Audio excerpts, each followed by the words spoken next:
This is Slaughter Canyon, and we are on the south end of Carlsbad Caverns National Park, just inside the state of New Mexico. Texas is just a little behind us, and Guadalupe Mountains National Park. We are in the Guadalupe Mountains. We're in the low Guads, which stretch from here up towards Carlsbad, New Mexico, and the high Guads are to our south. The Guadalupe Mountains are known for two things internationally: amazing geology and amazing caves. We'll take a look at some of the cave stuff a bit later in other videos. Behind us is Slaughter Canyon Cave, which we're not going into. It's gated. And across the way is a beautiful exposure of the Permian Reef complex. To orient you, that's west and that's east. To our east is the Delaware Basin, which was a shallow oceanic basin in the Permian. And this, in front of us, was the Barrier Reef on the west margin of that shallow oceanic basin. You can see straight across and see just a wonderful outcropping of the components of a barrier reef system. Right in the core, we have our prograding reef, which is prograding up and towards the east as it grows with accommodation space.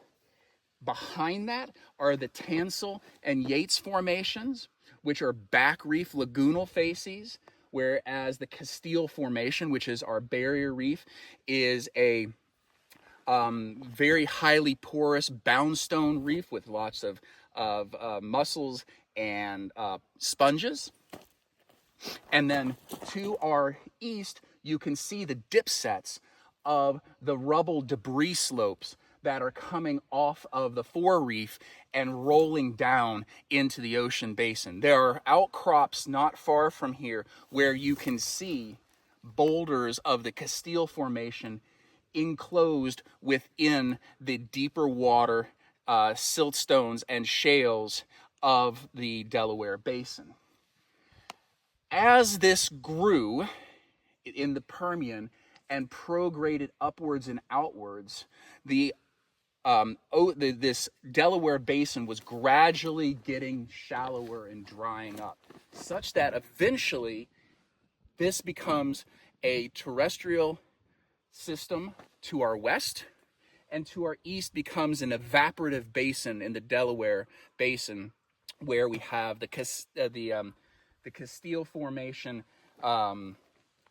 gypsums being precipitated, and those create a cap over top of oil and gas that are entrapped in deeper Wolfcampian-age shales.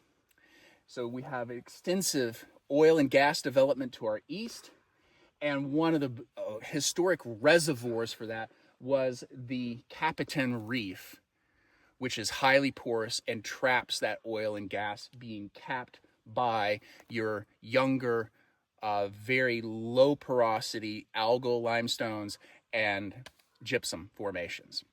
So we'll stop here for now. Like I said, beautiful outcrop of that entire transect of a barrier reef.